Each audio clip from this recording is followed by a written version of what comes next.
नमस्कार केमन आছেন सबाई आशा करी आपनारा भालो आছেন। আজকে আমি আপনাদেরকে নিয়ে যাব ভবানীপুরে, কারণ ভবানীপুরে একটা ছোট্ট পিচ্চির অন্নপ্রাশন রয়েছে। ভবানীপুর কিন্তু একটি শক্তিপীঠ। তাহলে চলুন সেখানে যাই। সবাই মিলে আজকে ভবানীপুরে যাচ্ছি এই ছোট্ট বাবুটার অন্নপ্রাশন খেতে এবং ভবানীপুরে মায়ের দর্শন করতে। তাই সবাই মিলে রেডি হয়ে যাচ্ছি। আজকে যে বাবুটার অন্নপ্রাশন এগুলো তার বড় বোনের বান্ধবী। এই দেখুন, এই মাঝখানের এই লাল টুকটুকে শাড়ি পরা এটাই হলো তার বড় বোন। আর এখানে সবাই তত্ত্ব নিয়ে দাঁড়িয়ে আছে। এখানে এই পিচ্চিটার মাটাকে দেখায়, এই যে এই পিচ্চি পিচ্চি করছি, এই পিচ্চির নাম হলো দৃষ্টি। এটা তার মা, এটা তার বড় বোন, আর ইনি হলেন তার বাবা। এখানে সবাই তত্ত্ব নিয়ে দাঁড়িয়ে আছে।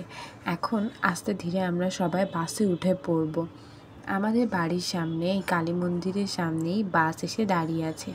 আমরা সবাই মিলে এই বাসে করেই যাব ভবানীপুরে। একে একে সবাই বাসে উঠে পড়েছে। বাসের একদম সামনের সিটে আমি আর আমার বোন বসেছি, আর পিছনে সবাই বসেছে। এই দেখুন, এখানে সবাই বসেছে আর এই ইঞ্জিনের সিটের ওপরে সমস্ত তত্ত্ব রাখা হয়েছে। এখন বাস চলতে শুরু করে দিয়েছে। ভবানীপুর বগুড়া শহর থেকে খুব বেশি দূরে নয়, এটি শেরপুর উপজেলায় অবস্থিত। শেরপুর থেকে আরেকটু ভিতরে বলা চলে।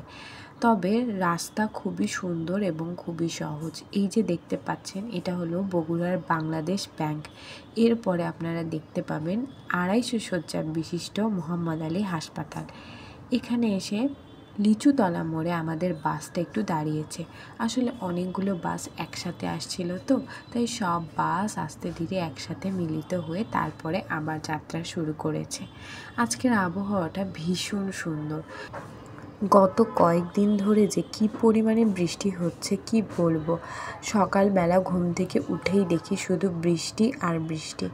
যাক, এখন তো তাও আকাশটা বেশ পরিষ্কার রয়েছে। এটা হলো বগুড়ার ক্যান্টনমেন্ট এলাকা। এই এলাকাতে ভীষণ সুন্দর একটা লেক রয়েছে। এই লেকের পাড়ে অনেকেই বেড়াতে আসে। এই যে এটা হলো বগুড়া ক্যান্টনমেন্ট, আর এইটা হলো বগুড়া ক্যান্টনমেন্ট স্কুল এবং কলেজ। আজকে এখানে কি যেন পরীক্ষা হচ্ছে, তাই প্রচণ্ড ভিড়। আস্তে ধীরে আমরা চলেই এসেছি প্রায় ভবানীপুরে। ভবানীপুরটা কিন্তু একটা গ্রাম। দেখুন এখানকার পরিবেশটা কি সুন্দর। বাসে করে যাচ্ছি বলে সব কিছু যেন দ্রুত দ্রুত চলে যাচ্ছে। এখানে একটা গাছ রয়েছে, দেখুন কি পুরনো আর কত সুন্দর এই গাছটি। আমরা পৌঁছে গেছি আমাদের গন্তব্যে। আমাদের বাস সহ অনেক বাস আজকে এসেছে এখানে। বাস থেকে সবাই ধীরে ধীরে নামছে। আজকে অনেকগুলো অন্নপ্রাশনের ডেট রয়েছে। এছাড়াও শুক্রবার করে ভবানীপুরে অনেক ভিড় হয়। অনেক ভক্তরা আসেন মায়ের দর্শন করতে। বাস থেকে আমি হলুদের ডালা নিয়ে নেমে পড়েছি। এখন যাচ্ছি মায়ের মন্দিরের উদ্দেশ্যে। এই যে মায়ের মন্দিরের গেট। আরও একটা মায়ের মন্দিরের গেট রয়েছে, সেটা পিছন দিকে। এই যে এখানে রয়েছে ভিত্তিপ্রস্তর স্থাপনের সেই চিহ্নটি। এখানে শুধু মায়ের মন্দির নয়, বিভিন্ন ধরনের মন্দিরও রয়েছে। আপনাদেরকে সম্পূর্ণ মন্দিরটি ঘুরে দেখাবো। তার আগে চলুন এখানে সমস্ত ব্যাগ রেখে আসি। এর জন্য একটি রুম ভাড়া নেওয়া হয়েছে। এখানে অনেকগুলো রুম ভাড়ায় পাওয়া যায়। অনেক লোক একসাথে আসলে তাদের ব্যাগ কাপড় চোপড় রাখা, এছাড়া খাওয়া দাওয়া করার জন্য এরকম রুম থাকে। রুম থেকে বেরিয়ে এখন আমরা চলে যাচ্ছি ভোগ কেনার জন্য একটি দোকানে। এখানকার ভোগ প্রসাদ অনেক বেশি সুস্বাদু হয়। মায়ের কাছে ভোগ দেব, তাই আমরা সন্দেশের দোকানে যাচ্ছি। আস্তে ধীরে যাচ্ছি কারণ প্রচণ্ড ভিড় ছিল সেদিন। এই যে এখানে আমার মা ভোগ প্রসাদ কিনছে। এখানে ভোগ প্রসাদটা মায়ের কাছে ভোগ দেওয়া হবে। প্রসাদ কেনা শেষ। এখন আমরা চলে যাচ্ছি সরাসরি মায়ের মন্দিরে। মায়ের মন্দিরে এসে আগে মাকে দর্শন করে নিই। চলুন আপনাদেরকেও দর্শন করাই মায়ের মুখখানি। এই যে মা ভবানী, আসুন আপনাদেরকে সামনে থেকে দেখাই। এখানে কিন্তু অনেক বাচ্চারই আজকে অন্নপ্রাশন হচ্ছে। এই যে দেখুন, আরও একটা ছোট্ট বাবু। এই যে মা ভবানী, আপনারা সবাই প্রাণ ভরে মায়ের মুখ দর্শন করুন। মা যেন আপনাদের সকলের মনের আশা পূর্ণ করেন, মা যেন সবাইকে ভালো রাখেন। এই ভবানীপুরের ইতিহাস আপনাদেরকে বলছি। যখন মা পার্বতীর দেহ খণ্ড খণ্ড হয়ে যায়, অর্থাৎ 51টি খণ্ড হয়, তার মধ্যে একটি খণ্ড মায়ের বাম পাঁজর এসে এই বগুড়া জেলার শেরপুর উপজেলার এই ভবানীপুরে এসে পড়ে। তারপর থেকেই এই তীর্থস্থানটি অত্যন্ত জনপ্রিয় হয়ে ওঠে। এখানে আমরা সবার প্রথমে আরতি দিয়ে নিলাম এবং তারপরে দিয়ে দিয়েছি অঞ্জলি। আমি এখানে কাঠগোলাপ ফুল দিয়ে অঞ্জলি দিয়েছি। কাঠগোলাপ আমার অনেক একটি প্রিয় ফুল। এর আশেপাশে আপনারা প্রচুর পরিমাণে শিব ঠাকুরের মন্দির দেখতে পারবেন। প্রত্যেকটা মন্দিরে আমরা শিব ঠাকুরের মাথায় জল দিয়েছি, আরতি করেছি, দুধ ঢেলেছি। এখন আপনাদেরকে চারিপাশের পরিবেশটা ঘুরে দেখাই। এই যে ভগ্ন অবস্থাটি দেখছেন, এগুলো হলো মন্দিরের আগের অবস্থা। পরে খুব সুন্দর করে মন্দিরগুলোকে বানানো হয়েছে। এখানে রয়েছে পাতাল ভৈরব বামন, অর্থাৎ এখানে একটি পাতাল শিব ঠাকুর রয়েছে।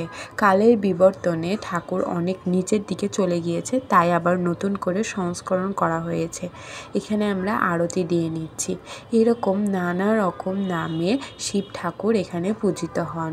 দেখুন, সবগুলো মন্দির প্রায় ভগ্ন অবস্থায় রয়েছে, কিন্তু আবার তারই পাশে নতুন করে শিব ঠাকুর, অন্যান্য ঠাকুরের পূজা করা হয়। এইখানকার মন্দিরের পরিবেশটা খুবই সুন্দর। এই মন্দিরটার কারুকার্য দেখুন, বাবা মহাদেবকে কি সুন্দর করে উপস্থাপন করা হয়েছে। এর ভেতরেও আরও একটি শিব ঠাকুর রয়েছে। আসুন আপনাদেরকে খুব ভেতর থেকে শিব ঠাকুরটা দেখায়। প্রত্যেকটা মন্দিরের মধ্যেই অসাধারণ কারুকার্য আপনারা দেখতে পারবেন। এখানে রয়েছে একটি বেল গাছ, এখানেও আমরা মোমবাতি ধূপকাঠি ধরিয়ে দিলাম। আরও একটি বিষ্ণু মূর্তি রয়েছে এখানেই দেখুন, অনেক বছর পুরনো কুষ্টি পাথরের এই মূর্তিটি। এই মন্দিরে ঠিক পেছনেই রয়েছে একটি ঘাট। বলা হয় এই ঘাটেই নাকি মা ভবানী স্নান করতেন। এই ঘাটটিকে আবার গঙ্গা রূপেও পূজা করা হয়, তাই সবাই এর পবিত্র জল নিজের মাথায় ছিটিয়ে নেয়। ঘাটটি বেশ সুন্দর, পরিষ্কার। এখন আপনাদেরকে এই মন্দিরের বাহিরের কিছু মেলার অংশ দেখায়। এই মন্দিরে সারা বছরই মেলা লেগে থাকে। দেখুন কত কত জিনিস এসেছে এখানে। এত সুন্দর মন্দিরের ভেতরের পরিবেশ, ঠিক তেমনই বাইরের পরিবেশ। অনেকে অনেক ধরনের জিনিস কিনছে, আবার অনেক খাবারের দোকানও বসেছে। এখানে দেখুন পাঁপড় বিক্রি হচ্ছে। আমরা দু বোন দুটো পাঁপড় নিয়ে নিলাম। পাঁপড়গুলো খেতে খুবই সুস্বাদু ছিল। আমার মা এখানে আমাদেরকে পাঁপড় কিনে দিয়েছে। এরপরে আসুন আপনাদেরকে সেই পিচ্চি অর্থাৎ দৃষ্টি ওর অন্নপ্রাশনের কিছু মুহূর্ত দেখাই। এখানে দৃষ্টিকে সুন্দর করে সাজানো হয়েছে, কারণ এখন হবে ওর গায়ে হলুদ। দেখুন বাবুটাকে কি মিষ্টি লাগছে, একদম ছোট্ট একটা হলুদ পরি।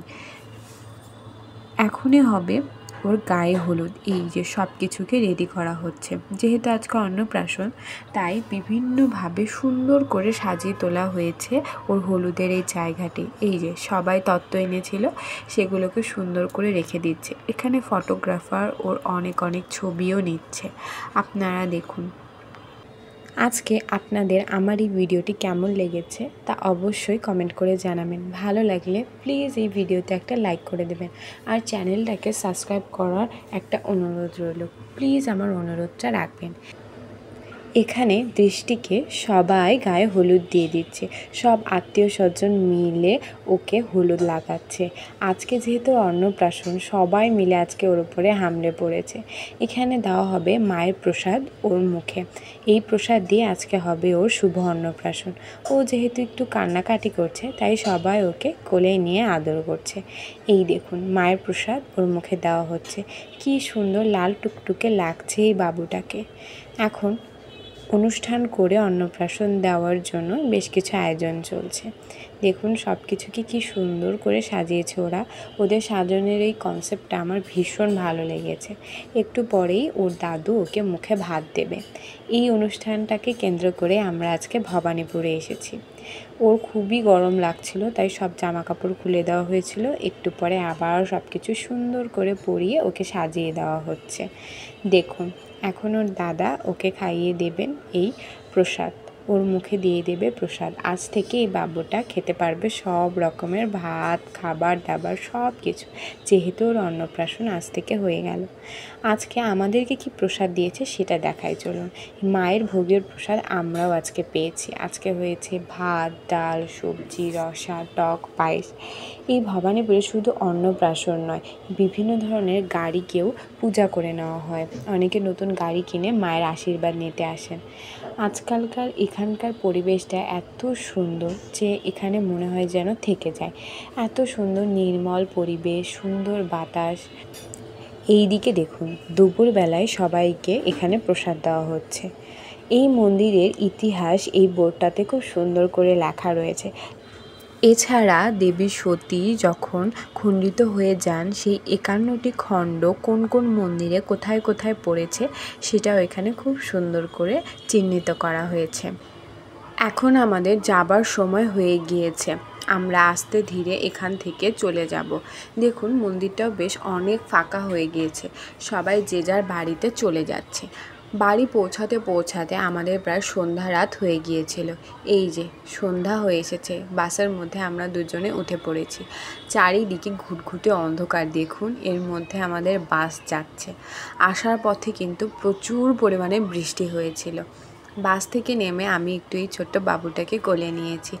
এত মিশুক আর শান্ত এই বাবুটা, কোলে উঠে একটুকুও কান্নাকাটি করছে না। আজকে এখানেই ভিডিওটা শেষ করছি, কারণ বাসায় এসে গেছি। দেখা হবে আপনাদের সাথে পরের আরেকটা ভিডিওতে। টাটা, ভালো থাকবেন সবাই।